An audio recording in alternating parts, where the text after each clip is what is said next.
Yeah, perfect. Because that's like a huge increase. Huge. Yeah. And people don't realize they have to do that. They have to incentivize landlords to do it because there's way more people that need homes than homes that are actually available. Right. So they have to make it look good for. And I wasn't thinking about that, but I mean it's true. Yeah. People need to live. People need somewhere to live. You know? So I find it always funny, and funny may not be the right word, but some of our owners, they love Section 8, and then other ones are like, no, I hate it, I don't like it. I'm just like, I mean, getting rent on the first of the month sounds great to me. Right. And I think there's a stigma associated with it, and people will say, well, I mean, there's always a stigma attached to people that don't make as much money as other people. So low income to some people automatically puts people in like this trashy, destructive, illegal sort of mind frame. And it's like, I mean, everybody has to live, you know. It's just unfortunate that everybody doesn't make a lot of money. There are some people that don't, and they still have to live somewhere. So, you know, and it's the government paying you, it's not them, you know. So. Well, then they're incentivized. The tenant is to keep the house in good order, or so they keep their voucher. And the same for the landlord and the owner. They need to keep the house in good, safe living conditions. Because if they fail, I've run into a couple of people that when we were marketing the house and trying to find people, I ran into a couple of people that they were getting evicted in a sense because the landlord failed the inspection. So overnight they had nowhere to go. They had 30 days to clean out of the house, and so. Yeah. So a couple years back, before I started, we did fail a Section 8 inspection, and I think they gave us like 10 days to get everything fixed. And there was something like one small light bulb or something wasn't screwed in properly, so it wasn't working. So they withheld some of the rent and then gave us an additional 5 days to like fix that one thing. So we got it straight, and we try to avoid situations like that now and do a pretty good job of it, if I do say so myself. The inspection process is hard though. Yeah. So which it should be, I guess. I mean, we got our checklist, we've got our crew of guys. We really were transitioned from flipping houses to, we transitioned our crew in the field from flipping houses to doing construction work. So they're good with that. They know how to make things rent ready, and they've done some $500,000 flips, and they've also done some $3,000 jobs. So they know how to do things. They're pretty good. And then our construction head, he stays on top of them real well. Gotcha. So eviction court and stuff like that, y'all would go to that? Okay, so we don't have to do any of that. No. So we can pretty. I don't mind going to court, but if I have to do it. If you wanted to, by all means, but most owners don't want to. No. So I mean, we have people who are pretty involved, where we'll talk with them a couple times a month, maybe a couple times a week if we've got some big projects going on with them. And then we also have owners who just, hey, send me the direct deposit, send me the statement, and call me if the house is on fire. Don't call me if anything else. Yeah. So however hands on or hands off you want to be, we'll work with you however you like. Do y'all have a preferred insurance company y'all work with, as far as like if we buy a new house and we need insurance on it? We work with Kyle Carmouche's agency, which is an American National. Does Adams Lorraine work there?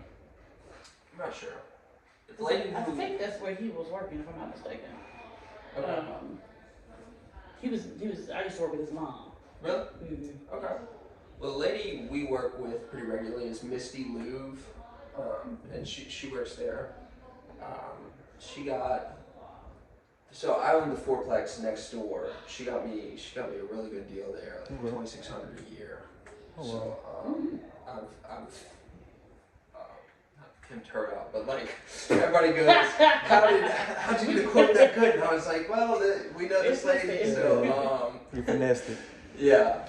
So giving her a handful of referrals. So we work really closely with them, and then there's a couple other people that we know that get some pretty good insurance. Mm-hmm. But for renters insurance, we have policies through Appfolio. Mm-hmm. So there's the base policy that if the tenant doesn't want to go and find their own policy, they can use the base when or they can bring their own from an outside company, third party, Gotcha. whatever. But they have to have it, right? Yeah, Correct. yeah, Okay. yeah. Just making sure. Yes, sir. So it's. And that's before they move in, right? Yeah. Or so many days. Well, so if they don't show us proof of a policy and we approve it and all that, they'll automatically be charged the $15 a month. Okay, cool, cool. Is that for so many months, or that's just $15 a month period until they leave? For their entire lease. Cool. Or if they were tired of paying the $15 a month and wanted to pay $25 for a different policy, they would have to bring that to us and show us that we take that off. Gotcha. Okay. That's fair. What do y'all use management software now, or keep it all up here? A series of notes and Yeah, whatever a else. lot of notes. A lot of notes, a lot of emails, a lot of sheets and Text, everything. Gotcha. everything. So what's y'all's short-term goals? Just to expand. Yeah, short Working term. on getting some more cash out refis done this year, and basically because what happens is when you own so many properties at a certain point, they become liabilities. If you're not, they're not all rented out. Mm-hmm. So our strategy is, okay, let's get the cash out of them, turn around and do what we gotta do to buy the next one and the next one and the next one, because that's how all those big ones scale. Nobody tells you this stuff, Right. but that's how they do it. You don't have to actually use a lot of your own money. Mm-hmm. You just have to find, first of all, a mortgage lender that likes investors. That's the first step. And so, yes, but expand in a way that makes sense. Not that we're like over expanding, if that makes sense. Not just anything that comes on your Right. desk. We're definitely saying no to things. So like at Oh, this yeah, point, we that's a lot of say, stuff, yeah. you know, we'd rather miss out on a good deal than make a bad one. Alright. So we just be very cautious about it. So far, that's a good strategy. So. I mean, that's how you succeed in a market like Yeah. this right now. Yeah. Is doing that due diligence and saying no. So Yeah. that's great to hear. Yeah. So y'all basically buying a distressed property and then coming in and fixing it up. Not really Not distressed. really, because the BRRRR strategy is kind of more. It takes It requires a longer. lot more investment than Yeah. ours. Okay, so we're kind of doing a mix of things. We're going to hometail for one, which is like take a property that really just needs a few cosmetic issues, clean it up, then we'll put it on MLS, try to sell it that way. Mm-hmm. That's been a pretty good strategy too. And then also we're buying and holding it, then we'll refi it and do it like that. Because the BRRRR strategy is good, it works for a lot of people, but with the way that construction costs have been and the way that the market has been, it is really risky right now to just have a property that's like, oh, we got this for $10,000. It's crappy. Mm-hmm.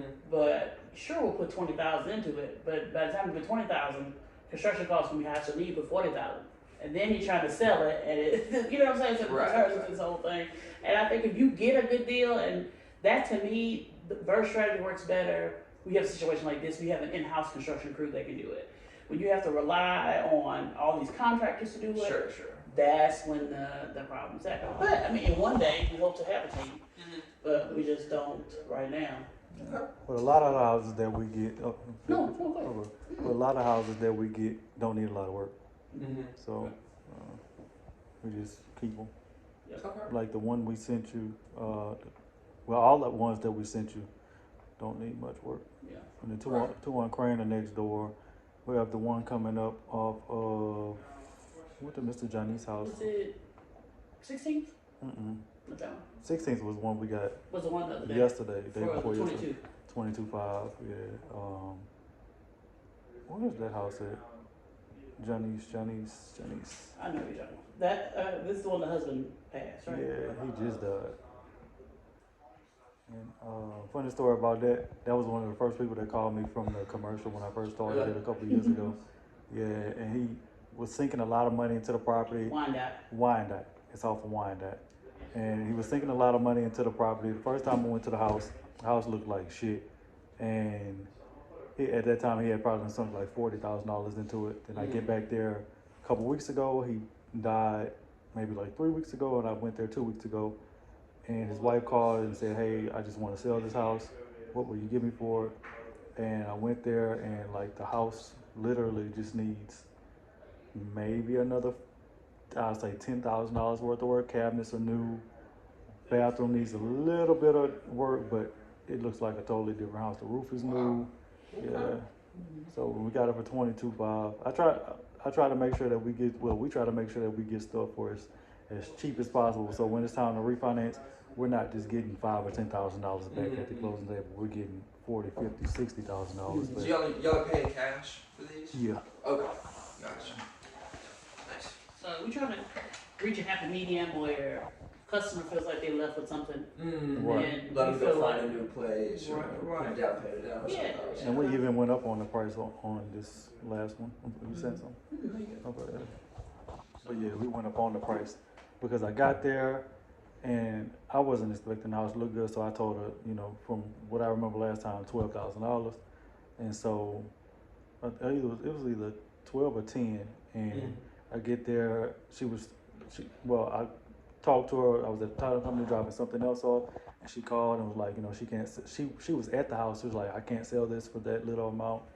And I was thinking to myself, well, it has to be in better condition than what I think it is. So I went over to Stacey, I'm about to go over and check it out. And then I get there and it's just like, this house just needs the lights turned on. Yeah. And so I think we gave her maybe like $3,000 to $5,000 more. So I mean, it's not a lot to us, but to them, it's kind of like they're That makes a winning. big difference. Yeah, they're winning. Yeah, So. especially she's a recent widower. She's a recent widow, and so it just, you know, we don't ever want to leave somebody with a bad taste in their mouth. You know, if you honestly think our price is too low, don't take the deal. Yeah. Just say, you know, stand up for yourself and say, no, I need another $1,000. We might do it. Who knows? Right. Or maybe not. I mean, it just may not be meant to me, but you know, we want to have a reputation that's, you know, being reasonable. Right. But don't sell us your burned up house and say I want $30,000. Right. Because sometimes people overestimate how much their home's worth. Oh God. And I've know ran this. into that. I've ran into that. Yeah. It's almost laughable sometimes because one of the questions that we'll ask is, well, how much do you want for it? And they pop out with these numbers. I'm like, ooh, you're about to love that. I don't know where you got that number I know from, either. You must have just pulled it straight from back in. Right. Like, And we'll challenge them and ask them, hey, where did you get these numbers from? You know. Well, somebody down the road sold their house for And when I get there and look at the houses and I send them to Stacy, we're like, your house and that house looks totally different. That house yes, and is up to date. yes, and it's like he, you know, inspired me to get my real estate license and stuff. So it's like now with that comes all these realtor apps and stuff that I can find all the tax documents of the properties. I can find all the history of the property. So, you know, people will come and say, well, so and so this. I'm like, that's not the tax record for. You know, that's not. You know, I know the house was just on the market. You know, whatever. So we have that extra layer there. So it's been a good journey. We're excited. Yeah. I mean, it sounds like y'all are running a tight ship. We're trying. That's We're trying. great. We're trying to have lives outside of work. Yeah. So that's also. That's kind of what we run into when we're so small, but we're growing and we're a young family business. This happened a couple months back. I was dreaming about something I had to do the next day, and I woke up and I was like, bro, did that really just happen? I can't even get away from work in my dreams. You can. You can. So He has the best dreams all the time. Yeah. Sometimes they come true. It's crazy, but did your dream come true? it was I don't know. It was something about an Excel spreadsheet that I had to complete. So it was. I ended up finishing it the next day, but See, you got another. A little gentle reminder. You might want to start paying attention to your dreams, man. Yeah, I know. It's crazy. Sometimes when I take melatonin, I'll have these. I guess they're not lucid, but they're like real vivid dreams that I can remember. And then if I don't take it, I don't remember dreaming at all. So it's just different for me. So, I don't know. I like taking melatonin. I would just wake up super groggy. It's like, oh well, I dreamt about whatever. So it's kind of catch-22. Like wake up groggy but have dreams. One thing we do like to tell our owners that like we're not slumlords. We do manage some properties in bad areas, but still we want to make houses livable. So it's like correct. Yes, that's a big thing for us. Okay. So it's like if we come in and say, hey, we need to spend $2,500 to get this rent ready and like in a nice condition, where maybe you wouldn't want to live, but you would want like somebody else would feel comfortable to live. So that is one thing we like to say. So we just want to make sure people are willing to spend money to make things nice enough for people. So that's just one of those like kind of values that we try to uphold. So we don't want to be the worst house in the worst neighborhood or anything, and like just be some slumlords. Like we want to provide nice livable places for our tenants. Gotcha. So we give you, so whatever would be Fairfields and the 2 cranes.